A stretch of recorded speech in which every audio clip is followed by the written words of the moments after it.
Welcome to the Nerd Party. Hello and welcome to this special Between Takes episode of Missing Frames. I'm your host, Shawn.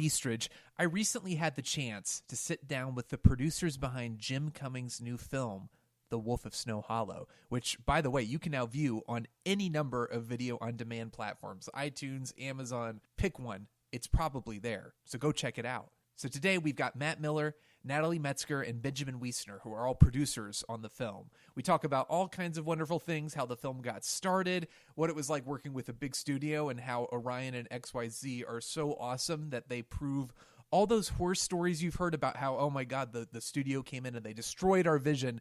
It's the exact opposite experience here. Orion and XYZ were super supportive. There's even a fun story about how they were kind of in the thick of it with the rest of the production team.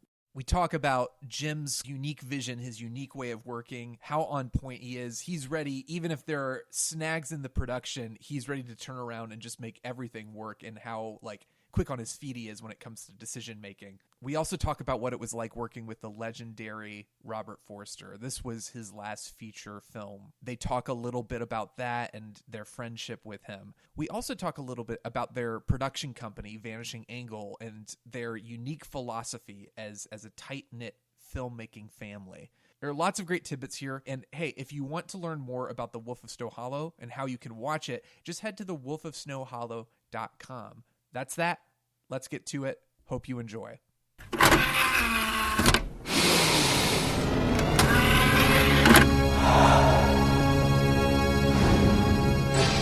Now available to own on video cassette.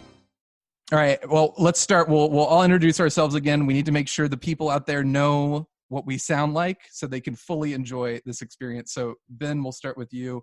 My name is Benjamin Wiessner. I'm one of the producers on The Wolf of Snow Hollow.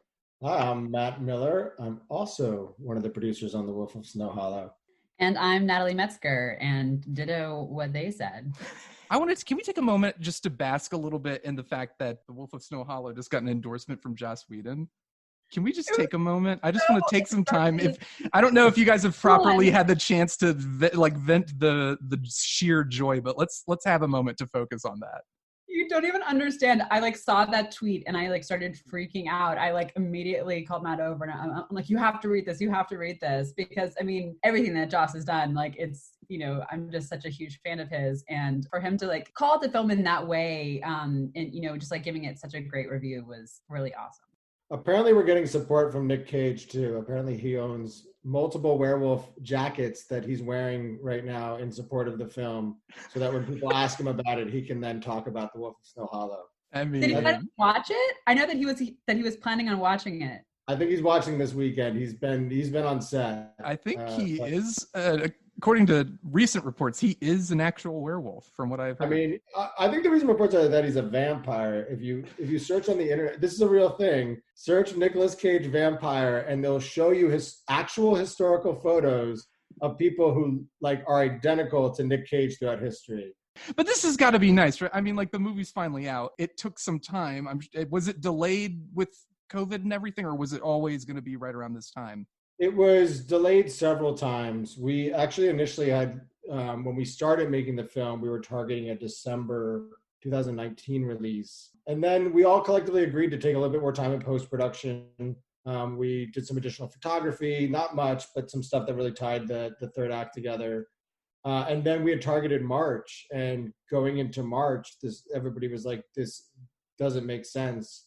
And we made the call pretty early to sort of make the adjustment to Halloween. And in some ways, it's been really, really lucky for us. I really feel bad saying it because COVID has been such a horrible thing for the economy, for the many people who have passed away and families who have had losses. So I never want to make it sound like we benefited off of that. But regardless, we're in this situation where, because we made the film for such an economic cost, unlike other studios, the financial model to release this film right now isn't impacted. So many other horror films that were supposed to come out this season, whether it was Candyman or Halloween 2, they've all had to push to next year because they require a certain amount of domestic box office for the math to add up to recoup the value of the film. But because we've sort of always mentally approached film as trying to be efficient as possible and keeping as many dollars on screen. It allowed the film to be made at a price point that like it was lower risk for the studio to still commit to this Halloween. And therefore we're kind of in a landscape without competition. Like I can't really think of many other horror movies coming out right now, you know, besides maybe Haunting of Bly Manor. Like I don't really know any other things right now that are making an impact. So we're very lucky. And then on top of that, people have embraced the film. Like you said, Joss and the fans. And as we record this, I think we're 88% of Rotten Tomatoes for critics. So we've just like, I think it's been a culmination of a lot of luck. And then all the hard work that we did paid off when we got lucky right now. Natalie, you told me when we first met, I think it had just wrapped back in April 2019. I asked you, I said, can you tell me anything? And you said, quote, "It is a fun ride. It rides that fine line between humor and tragedy. Plus it's a thriller." And it 100% is all those things. I think it is a blessing in disguise it got moved to this period of time because, again, it's a horror movie. People are looking for this kind of content. And now you have something that kind of rides the line of all these different genres. But was horror something that, did it feel like a natural extension? Was it something Jim had written already? Like, what was the start of this project? And did it feel, I mean, you look at so many great film directors and they got their start with like a low budget horror movie. Did it feel like the next step for you guys and for Jim to go from Thunder Road to, all right, let's do a horror movie? Or is this something that was in his back pocket? He had already written it. I think it was 2016. Right after the Thunder Road short. It was written before the Thunder Road feature was. So it was playing with a lot of similar thoughts and written at a similar time. But I think just the scope of it was something that we were really excited to see Jim get to play with.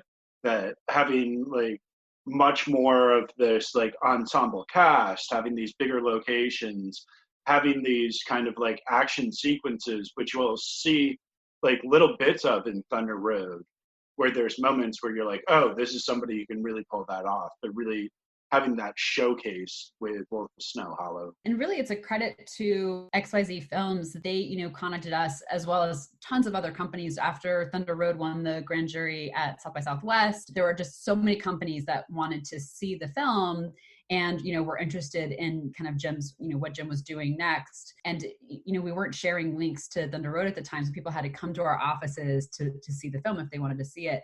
And the XYZ guys came over and they watched it and they loved it. And, you know, XYZ has kind of made such a name for themselves in the genre space. And they asked, they were like, does Jim have anything that's in the genre world? And Jim has like, you know, always there's like 3 or 4 different feature projects and series stuff that he, you know, that he's juggling with and playing with and in various stages of development.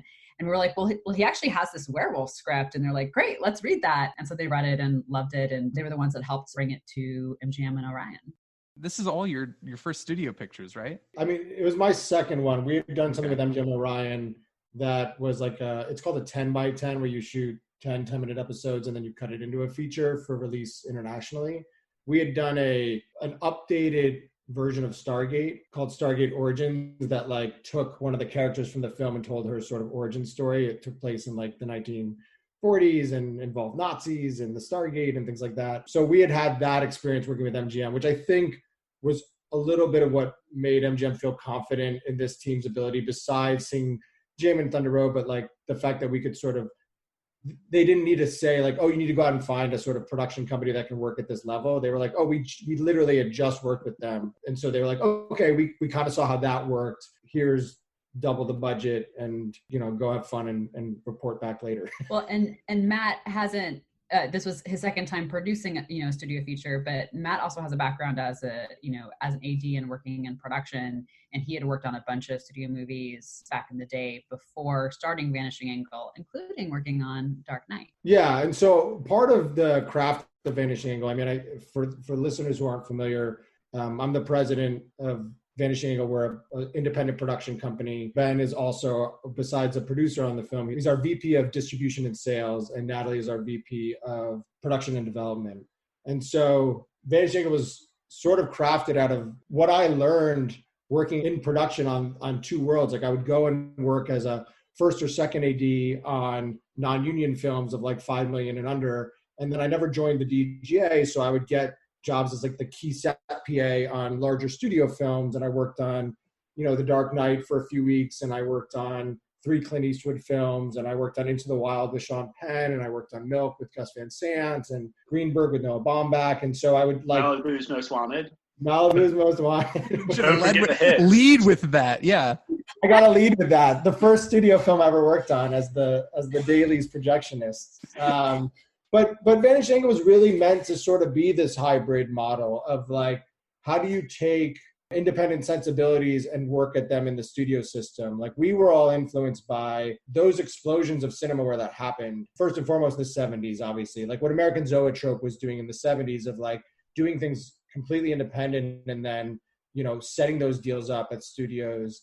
And then similarly, that happened when I was in high school in the 90s. I mean, I graduated just at the end of millennium in 2000, and 1999 was that explosion of where independent filmmakers had made that crossover into the studio system and took a lot of the sensibilities and ways of making films. And what we were looking at with Vanishing Angle was sort of like that period had lulled for a while. It had completely bifurcated. There was either 100% independent or 100% studio. And like what we've always been trying to grow towards was this model to say like we can do independent at a studio level. And really the Wolf of Snow Hollow has been our proof of concept for that, of saying like we can take everything that we did with Jim. We did 10 short films with him as this team. We did a feature film, Thunder Road, with him as this team. Now give us a chance at a studio film, and we can show you we can deliver the same experience on set, the same experience creatively, just at that level that's worth putting ad dollars behind on a studio level. And so that's why we're really excited to see it sort of coming to fruition, is that it's what we've all believed is possible, but now we're actually able to show people like, yes, we can do this. Like nothing has to change. We can all live at an Airbnb together, and Ben can cook us dinner every night, and we can still make films as a family, but do it with the support of a studio. And letting them feed each other too. So it's like seeing how studio movies are done and like learning where some of the bloat is from that, and how they can actually learn from how indie films do it. And then also learning like, better systems and like workflows for how the big studios do it, and allowing that to influence the indie films. And so it's like finding the best things from both worlds and like combining them into this kind of hybrid model. I'm not gonna lie, when you said feeding each other, and Matt had just mentioned that Ben cooked dinner, I was thinking that everyone was feeding each other at the Airbnb, and I was like, God, this sounds like a paradise. That's usually Danny Madden trying to take bites off of everybody's plates. But. Danny Madden, who is our creative director, I just again to give context. So for those of you who have listened to previous episodes of this podcast, Ben and I were recently on with Danny Madden, who directed the film Beast, which just played at the Atlanta Film Festival and premiered at Sundance this year. But Danny also is part of this team because he has often been Jim's, what we call a creative director, knowing that Jim's in front of camera so often, having someone that he trusts behind camera to like help check the boxes for Jim that his vision's coming through. And so, yeah, Danny's a integral part of the team, but he also tends to eat off of other people's plates when they're having dinner. There's like a cliche of working with studios, and I mean, you hear the horror stories of like, oh my gosh, there's, it's a bigger budget, which means it comes with more people on set looking over your shoulder and things like that. With this tight-knit family atmosphere that you guys have developed at Vanishing Angle, was it a little bit weirder, kind of like, all right, well, now we have to kind of invite more people into this family, or was it more collaborative and encouraging? So we were supposed to have this one scene that takes place at this house in the backyard at this hot tub. And Jim fell in love with this one house that had this beautiful backdrop with this like big mountaintop, but it didn't have a hot tub. And so we had to order in a hot tub and bring it in and get it set up. And we set it up, I think it was like, what was it been, like 48 hours in advance, something like that? It was like 5 or 6 days early. Yeah. And so like it was supposed to be like, heating up over multiple days to get, all settled and whatnot. But we get there on the morning of, and it was really cold. It was like 50 or 60 degrees. And so throughout the day, we were going to shoot the hot tub scene later. And so throughout the day, we have pots and pans like boiling on the stove inside the house, and we're hand carrying them and dumping them into the hot tub to slowly heat it up. And we got it up to like, it was in the low 80s, which is not warm to like be inside, especially when it's 30 or 40 degrees out and there's snow on the ground. And especially when your talent is in like bikinis and, like swim shorts. So our amazing actors, Jimmy Tatro and Annie Hamilton, were such troopers and were able to be in it and just, embrace that it was going to be a very lukewarm, slightly chilly bath to be in. But the point of the story is we had some of the team from XYZ and some of the team from Orion there with us on the day that day. And they were in with us helping carry these pots and pans of boiling water to help fill this hot tub, in a very kind of indie family spirit of everyone kind of wearing a bunch of hats and helping out when it's needed. And I think that really is emblematic of what it was like working with Orion, that they were never over our shoulder, kind of telling us what to do. They were very supportive and collaborative and in general, just kind of trusted Jim. They knew what they were getting. It was we are part of this is a Jim Cummings movie. And so they were very supportive of that. So, they visited the set a couple times and were always lovely. And then, were helpful during the post-production process with, notes and stuff. But it was honestly a kind of dream process, where, you do hear about the horror stories, but we didn't really experience that. Yeah, and a lot of that's a testament to our two main execs that helped shepherd the project at Orion, which was John Hageman and Dan Kagan. And they really, when they got involved with Orion, their goal was to support interesting voices like Jim. And so it felt like from that first pitch meeting, which infamously Jim and I were late for because we parked in the wrong parking structure and had to run 20 blocks in dress shoes and showed up all sweaty and totally nervous. And yet they were so welcoming, and they always felt like friends and not foes. And I think you have to remember there's a different set of priorities when working with a studio. There's such a different financial model that's, there's so many more people that are reliant on revenue to feed the machine and pay people's salaries and to make sure that it can all keep going. That's so much different than an independent film, which really you're focusing on your equity investors and just getting enough back that the artist can keep going, that you have to keep sight of those priorities. And we did have hard conversations. That's not to say there weren't notes and it was all easy. There was definitely disagreements about, how much to show the werewolf, how much were we delivering on the promise of a horror film for the horror fans? For trailers and posters, are we really getting it genre enough, but is it also standing up so people understand Jim's, independent artistic sensibility? There was times where we decided to put out multiple pieces of artwork so that one would appeal to Jim's audiences, one would appeal to the broad horror audiences. And we had to have all those conversations, but I felt like we were all on the same page, that we were talking about the same thing, that we understood what their priorities are, they understood what ours were, and we were always in respect of each other to get there. And it made for a really great experience. Jim strikes me very much, just based on the two features of his I've seen, as a man with a singular vision. And I mean, he's brilliant and it's great. How do you work with that in terms of, as you're developing things? You were talking about you had to make some evolutions from, all right, is this enough of a horror movie? Is it going to please genre fans? What's that like when you have someone like Jim who is, I think he knows exactly what he wants. And when something contradicts that, if it does butt heads with the powers that be, how do you navigate that? And what was it like just as you were developing the script to try to find those compromises? And were there things that he really fought for that ended up in the film, or things that maybe didn't end up in the film that you had to kind of let go of? Jim just really cares about the audience, I would say. So as long as the idea is coming from how are you satisfying the people watching the movie, that it's not a battle. It's when you get into the wrong discussions, I think, he's going to feel well, this isn't what the movie's supposed to be. But if you're talking really about what the audience is expecting, how to make it more fun, how to make it more surprising, how to do that type of thing, he's so willing to listen to anybody who has a funnier joke, anybody who has this little bit of embarrassment, something to make it sadder, all of that type of stuff. One of the interesting things I've found working with Jim as opposed to other directors is it's not analytical based. It's not hey, let's talk about structural beats. Hey, we're moving. Is this beat fulfilling the move into Act 2? Or have we had the moment where we reached our midpoint in the film? All of that to Jimmy is such an inherent sense of it that it feels like a waste of energy to sort of talk through that stuff. And to Ben's points, most of the conversations are really character oriented and really understanding how Jim sees the character in his head. I mean, one of the great things Jim does before any of the projects we did with him is that he records the entire script on audio of him reading it. And so he'll read all the parts and he'll drop in some music and some sound effects and, and he'll change the script. So instead of it being like interior police station, he'll be like, John walks into a police station, so that it reads well when you're listening to it.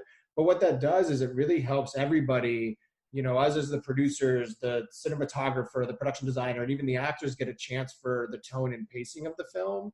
And a lot of the work's done in that stage. And then the rest of it's just sort of like, it's less of like what you said of like, Jim, what do you think of this? No, it's more, we actually more ask clarifying questions. It's more like, Jim, is your intention in this scene this? And he'll say, oh, it should be about this instead. It's always like trying to pull out of him what he's going for, as opposed to offering up new ideas or challenging the ideas that are there. And he's like one of the most creative problem solvers I've ever worked with. Like, I think it's why he's like so effective at like also just like doing these incredible shorts that are like low budget, but he's able to knock them out and like really do something special, because he's able to adapt so easily and so quickly and so smartly. Like if there's a situation where some location falls through or there's something, goes wrong with some light and we have to like look a different way or, something like that, Jim's always like, okay, cool. So if we do it this way, then we can do this, and this. And like already he's able to so quickly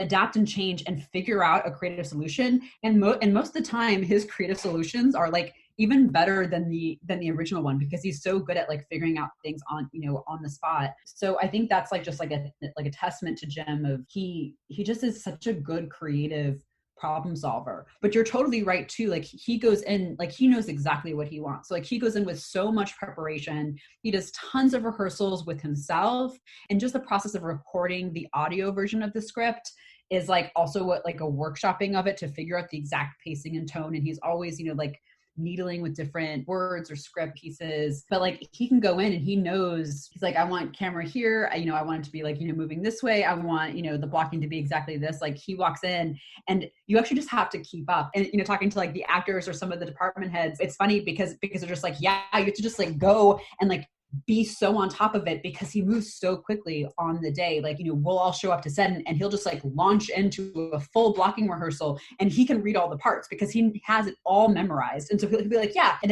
then, so-and-so comes over here and they get this line, and then he'll give the line like in the exact like way. And then he'll like walk over here and be like, yeah. And then camera's following this way and blah, blah. And like, he knows exactly what he wants.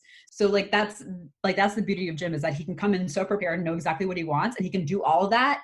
And then you can say, oh, Jim, we actually can't shoot this way because it's doing this thing. He's like, oh, okay, cool. So this way. Okay, so then he can just like launch into it again. Like it's pretty incredible. There's something interesting in this movie. Thunder Road, his character is extremely empathetic, and we're seeing this guy in some really pathetic situations, and yet I always felt, I was so amazed that you could empathize with him regardless.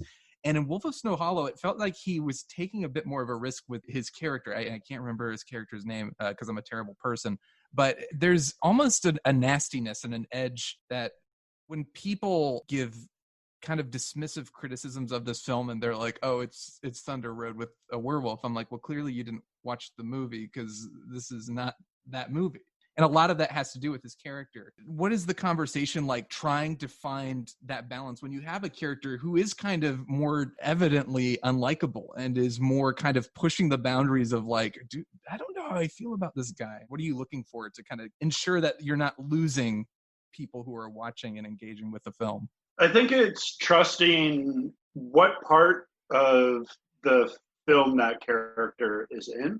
John, we didn't name him Jim for once. John is not as lovable and as instantly redeemable as Jim's character in Thunder Road, but also he is supposed to be mirroring the arc of the story and the arc of this falling apart. And the idea of this werewolf, it comes from this idea that's a part of Alcoholics Anonymous. And a werewolf is a term for somebody who is relapsing, but they're still in the program because they're a danger to everyone around them as well.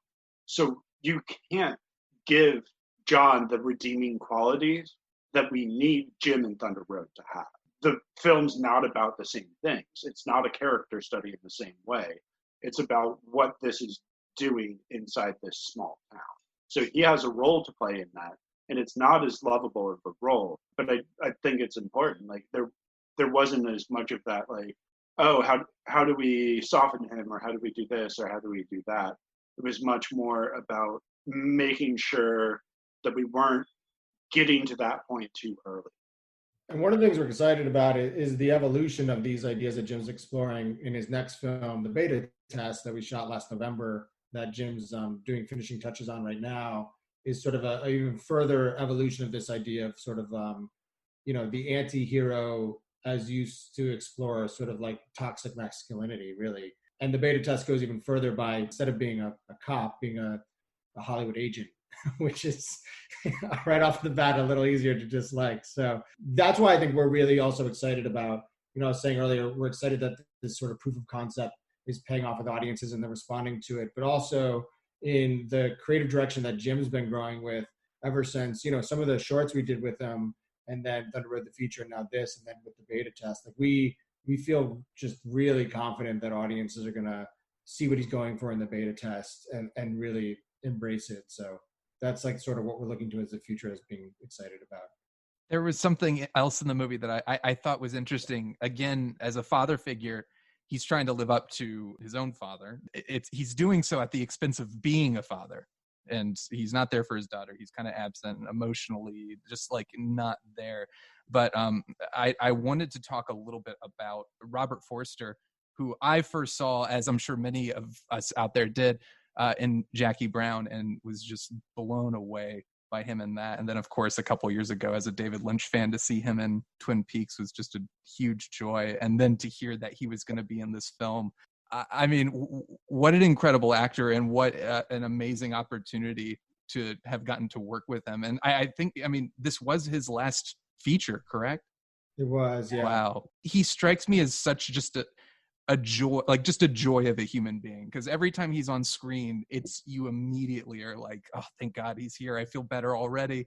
To take it back, I met Robert when I'd co-produced and then we eventually distributed a film called Too Late, directed by Dennis Houck, that we were doing in 5 22-minute takes on 35 millimeter. It's this like detective film noir that you should definitely check out. It's on Amazon Prime. It stars John Hawkes. And Robert came on to one of our segments like days before shooting. It was really like one of the last casting pieces. And he had to learn a 22-minute scene that he had to perform within a few days. And he was incredible. And he was just so gracious as a human being. And he carries a sense of integrity with him that maybe used to be present in old school Hollywood and now is missing currently. Just something about him. He just feels so unique and different than anybody else you're with on set. Really professional, really there. He's always said it. He said it on that film, and he said it to Jim when he first met with Jim on this film, is that he's there in service of the director. He wants Jim to tell him, where to go, what to do. And he knows that's what he's there for. And he brings his A game every time. And so when this film came around, we were trying to figure out somebody that could sort of, not only live up to playing Jim's father for us, also because we all are close with Jim's actual father and who's just a larger than life, amazing human being himself, but also the weight of that character in the script of The Wolf of Snow Hollow has a certain dynamic to it. It needs to feel like these shoes that need to be filled by John. And that's the way that adds to his alcoholism, is trying to live up to that. And there's so few people that just have that presence immediately on screen for people. And Robert Forster came to mind. And I texted him to see if he'd be interested. And he got back within 20 minutes and then was on the phone with me within 30 minutes. I talked to him about Jim. We sent him Thunder Road. He talked his agents into it. His agents and managers were sort of really, do you want to be doing this werewolf film? We're not quite sure. He basically told them listen, I see what this kid's doing. He's a triple threat. Writer, director, everything. He's this is the type of person that we need to be supporting in this industry, and came out into the middle of nowhere, Utah, and was just such an incredible person to be around. We were devastated when we found out. Natalie and I were actually watching a cut of the film in our screening room when we got the text about it. And it was a year ago Sunday, as we're recording this, October 11th. And it was heartbreaking. It was such a loss. Personally, I'd become close with Robert. When we distributed Too Late, we were doing a lot of Q&As, and he actually lived near the Sunset 5 in West Hollywood, which is where we played Too Late. So he would come to almost every showing and hang out and do Q&As. And Yeah, I mean, I'm going to miss him tremendously as a human being. He brought so much to this film and so much integrity. And watching the film is heartbreaking because there's so many parallels. We don't want to ruin the film for anybody, but it's still difficult for me to watch. And I actually still get kind of emotional watching certain scenes with Robert right now. Yeah, he was such a gentleman and just such a sweetheart. He gave like a lot of the team. He gives, I actually have it here. He gives these like letter openers as gifts, and anyone who's like worked with him has gotten one of these, and he's just like so thoughtful and sweet and just such an incredible actor. Like he really, all of his scenes we were kind of all blown away just like watching him work, because he has such an intuitive feeling for like characters and how to read them and how to work with other people. I had the joy of driving him back and forth between where we were shooting, which was like an hour outside of Salt Lake City, driving him back and forth to the airport. And it was just so nice getting to know him on those long drives. And yeah, it was very, very emotional watching it. The first time that we watched the film after he passed was like a really emotional experience. And then talking about just in terms of toxic masculinity, which there is, I do, what a weird transition. The exact opposite of toxic masculinity is Robert Forster. So sorry, audience. That was on me. I did a terrible job transitioning. But I wanted to talk a bit about Riki Lindholm. She, in some ways, is the film's hero, and the commentary is in there. It's not so overt, but there's a lot of fun stuff. There's an exchange where John is talking with her character Julia about women have had to deal with this for so long, and the look on her face is just spot on. But what was it like working with her, developing that character? And again, she's a very quiet presence, and then you quickly start to realize like, oh, she might be the only one who knows what she's doing.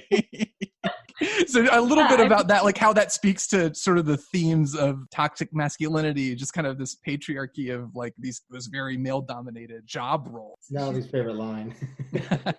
It is. I love that line. I would like burst out laughing every single time that like that happened. But yeah, she's like the real hero of the film, and Riki is just so incredible. I mean, I was always familiar with her comedy work, and then seeing her just kick ass and this like, I mean, it's a very dramatic role. I mean, there are elements of it that are very funny, but like not played as comedy necessarily. You know, she really plays kind of the straight man to everyone else's chaos. And she's such an incredible dramatic actress as well. And I don't think, many people have gotten the opportunity to see her as that, but she is such a sweetheart and like kind of so down to do it. I mean, similarly, Matt can tell the story, but she had worked with Matt before and kind of hopped on. Yeah, I mean, she was in our first film we ever made our feature we made as a company called the Dramatics, a comedy, and she was friends with the writer-director of that, Scott Rogers, and he brought her in from the UCB world, and I hadn't known her at the time. Like, I don't even think I had known Garfunkel and Oates yet, and it wasn't until we cast her that I started watching their videos and like totally fell in love with the comedy duo. And any of your listeners who have not checked out Garfunkel and Oates absolutely need to. It's amazing. It's like I hate saying this, it's like, because I don't want to compare them to somebody else, but like they should be as popular as Flight of the Conchords. I guess I'll put it that way. They're the hyper-feminist version of Flight of the Conchords. But, and I had such a great experience working with her on that film. When we were coming down to casting this role, I don't know what it was. There was just something about it that it felt like the right way to offset. Like Jim had sort of pitched the character as like, he had sort of referenced Holly Hunter.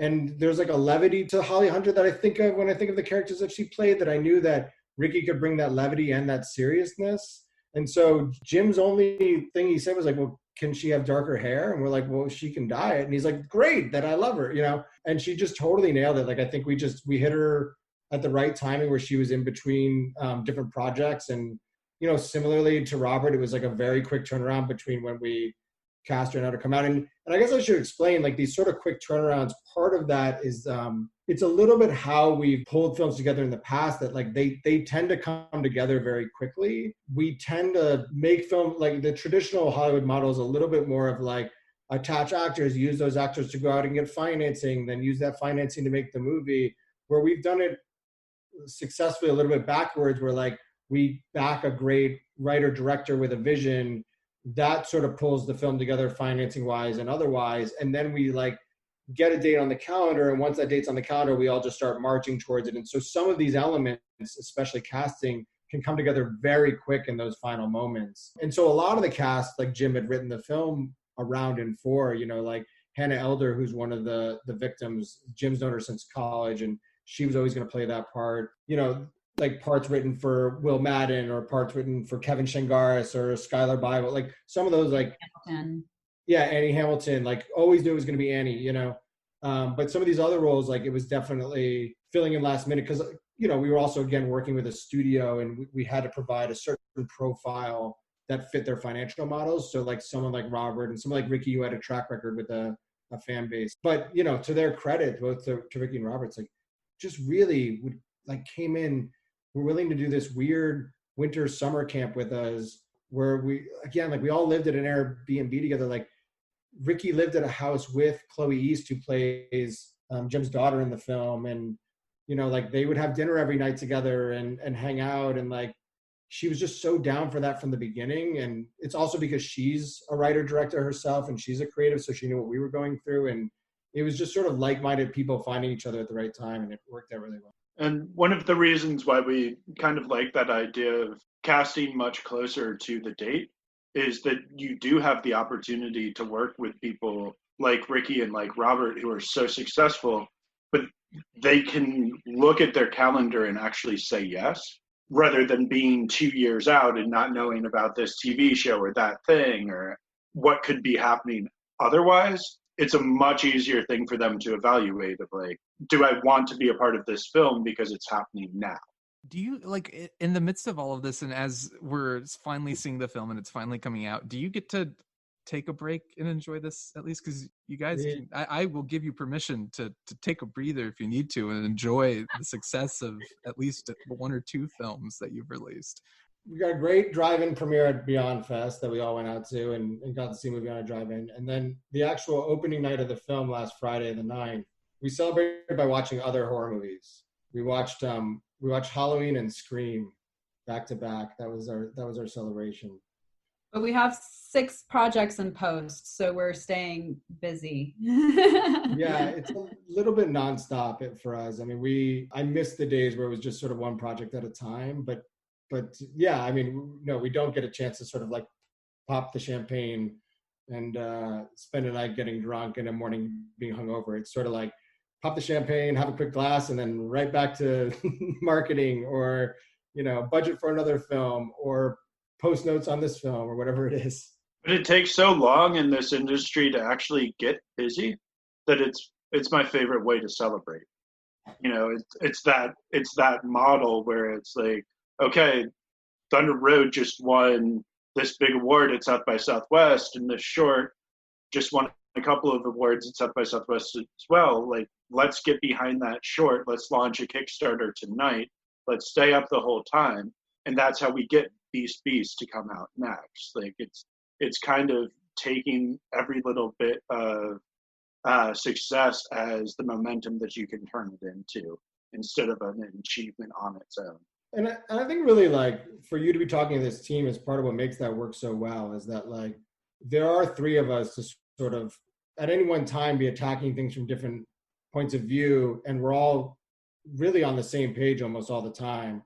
And there's even more beyond these 3. Like, we just happen to really be the main 3 behind a lot of Jim's work. But, like, even when a couple summers ago, when Beast was greenlit, Greener Grass was greenlit at the same time. And like Natalie went and did Greener Grass in the same city, Peachtree City in Georgia, that Ben was producing Beast on the ground. And then I was back in LA prepping the release of Thunder Road theatrically. So like we can divide and conquer when need. And then we can also come together and do a project like The Wolf of Snow Hollow. And like I think that's a lot more of a unique situation than other people have. And like, for us to carry the titles, like, of also me being president and Ben being VP of development and sales and Natalie being VP of production development, like, we are also doing those duties as well. Like, Ben is also helping to handle the foreign sales on multiple projects right now, including whatever he can do to help support what MGM's doing foreign wise for The Wolf of Snow Hollow. And like, Natalie is actively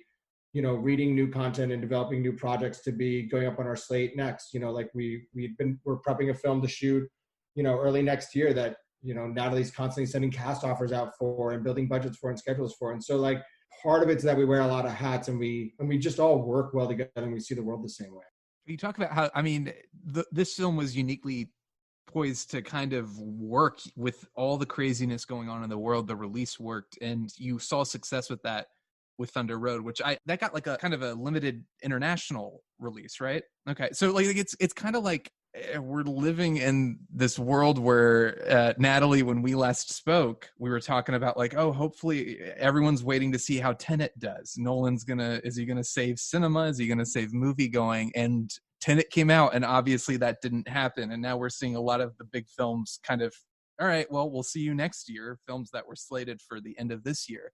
But Vanishing Angle, you guys have a really, really unique position in that you've seen success not only with Thunder Road, but now with Wolf of Snow Hollow, amongst other things. Are you worried about like what's going on right now? Do you feel like, well, we can still make movies? I mean, maybe that's a loaded question, but are you able to keep going? And even without like wide theatrical releases, do you think that this has kind of put you in a unique position to almost thrive in that particular kind of landscape? I mean, I think for us, we're, in terms of the release side, just trying to be really careful and really respectful. We were supposed to be theatrical only. And one of the reasons why we made that decision with MGM is I remember this spring talking to some people who run venues. And one of them was an Alamo Drafthouse manager. And he said, the thing that I can't figure out is how do I only offer these opportunities to people who are going out, that are putting themselves possibly in the way of the coronavirus. And so I really feel passionately about like, we should be offering similar opportunities at home right now. We should incentivize what your entertainment options can be at home throughout this, and not just say, you can only have cool new stuff if you're going out. I think there's other ways to support, there's other ways to be community, and we're passionate about finding that. I mean, absolutely, we want to be in theaters, and theaters have been such an important part of the success of something like Thunder Road, where we're able to go around the country. I saw that film in over 40 different states with audiences, and so when we release online, there's people in 40 different states who care, because they've seen it with us, they've met us, they've probably had quite a few beers with us. But those are the people who are going to be super fans. Those are the people who are going to follow you forever. Those are the people who are going to end up giving $500 to your crowd equity campaign a year and a half later. And that's the reason why you're able to make the beta test. It's this thing where you keep stacking these different experiences, and you're building real relationships, and theaters are a part of that. But I also care about those people, and I want them to be able to see the film however they feel comfortable. It's a really weird thing. I've never been in a position where we're releasing a film, and I've never seen it with an audience. So that's an incredibly strange feeling, like not knowing where everybody laughs, where everybody cries, where all of those things happen.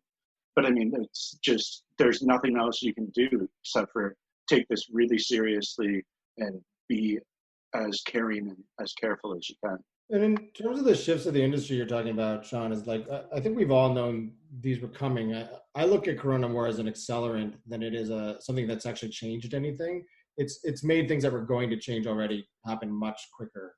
And when we started Vanishing Angle, we started it at the advent of streaming. I think we started the company in 2010, and I think that was the same year that Netflix started appearing on Roku. And, it was when YouTube started to explode as a real means for people to put content out there. Like, we've always understood that we can't be a company that sets roots in the grounds, because like the ground's always going to shift, and we always need to be able to pivot, and we always need to be able to look at things differently.